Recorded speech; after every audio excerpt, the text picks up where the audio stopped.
about the Manistee River Loop Trail. We had done a couple of videos, I think, about it before, but now that we've done it twice, I figured it would be a good time to tell you what we've learned about the trail and experience going two separate times, which were two very different experiences. With this trail, I find it's best to start on the North Country Trail side.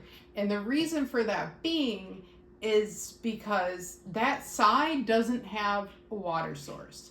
It's you're going to be on it for probably about a day, and it makes more sense in my mind just to bring bottles of water and then drink them, and then when you get to the water source on the Manistee River Loop Trail side, then you just refill instead of coming there with full bottles and then kind of not needing to. The thing I will tell you though is the North County side is going to be, or North Country side is going to be a lot less populated. You're not going to have as big of a deal finding a campsite. My suggestion would be, you want to show the map, CJ, is to park right here in this upper river trailhead. Now this trailhead is free parking, okay? So you park your car there and start here on the North Country Trail side. I would suggest getting there as early as possible. I know for most people it's a little bit of a drive. Our goal is to start around 1 o'clock, but I don't think it's worked out that way. I think it's been a little after. And I would suggest hiking it up as far as you can before you reach here. This part of the hike is going to be the hardest part of the hike. As soon as you get in there, you're in some steep hills. And then once you get up to like around here area, that's where I would probably camp. And then the next day, go along this way. The thing I would do too now is make sure when you camp, like I said, you're more towards the end of the North Country Trail, so you can just wake up and access the other one, especially, which for most people is a Saturday or a Sunday. That side, the Manistee side, gets crazy busy. I'm talking like different parking lots where people are coming in and fishing. Some people will just park, walk 10 feet, and camp for 3 days, and then you don't get a campsite. So I find you're best to get up and be out by like 8 o'clock from your campsite, maybe 9 at the very, very latest. Start hiking fast, and after you've hiked a while, say it's like between 2 p.m. or 2 p.m. and 6 p.m. If you find a campsite and you're like, I like this campsite, camp there. Because by the time 6 o'clock rolls around, most of those campsites are taken, especially on a Saturday or Sunday, which unfortunately me and CJ had discovered on our last trip. And like I said, we're new at this, so like hiking 10 miles in a day is a lot for us.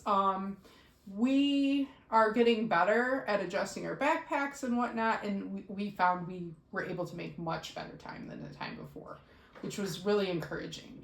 The first time we went, everyone was passing us, but this time we were kind of like keeping up, and passing some people, and I felt like we were like backpackers, like we weren't just like struggling. Like it felt a lot better.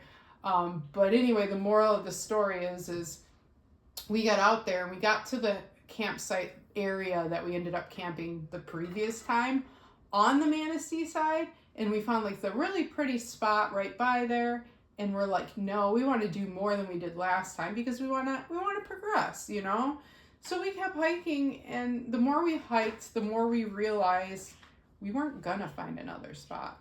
We could find one, but there was already people there. And these is, even though they do have designated camp spots, they don't have like bathrooms or anything, so it's like, do you really want to be like right next to somebody else and have to go in the woods and go to the bathroom and whatnot? No.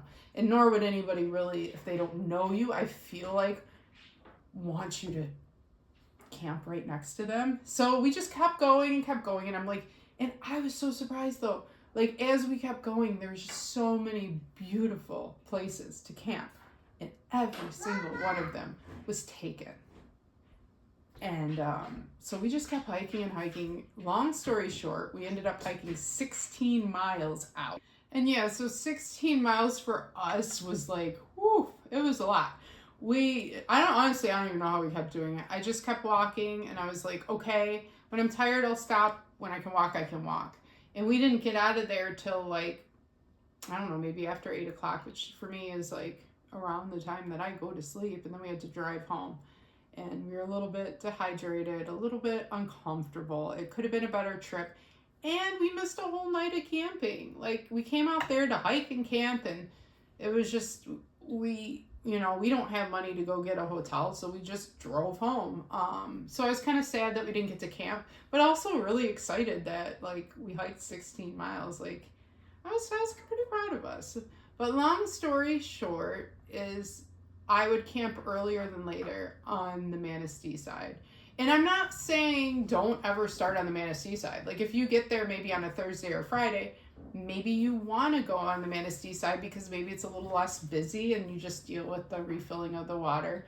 But for us, if I had to do it again, I'd probably do it the same way, but just try to just not be like, oh, I have to do so many miles, or, I want to find the perfect camp spot. Once you get over that Manistee side, just find a cute one, you claim it, because it's hard to come by.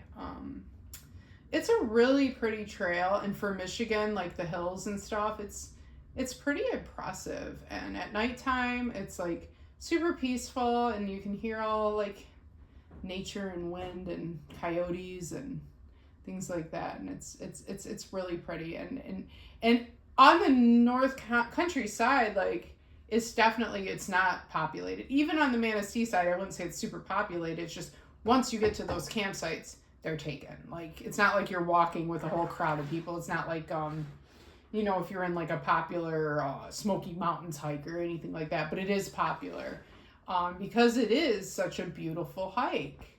We're planning our last backpacking trip of the season. It's still kind of in motion, and we will update you guys with what that is. But yeah, if you have any, if you've hiked this before and you have any tips or anything for people who haven't hiked it, maybe leave it in the comments. Or if you have any questions about the hike, I know it's kind of, I'm just trying to keep it kind of simple. Like, we've only gone twice. We're not experts, but I just figured I'd share what we learned from that. But yeah, thanks guys for watching, and there will be more videos to come. Please like and subscribe. We're going to have a lot of different stuff about travel, hiking, backpacking, gear stuff, all different things travel related and fun stuff. So please continue watching, like and subscribe. Talk to you soon. Thanks guys. Have a great day.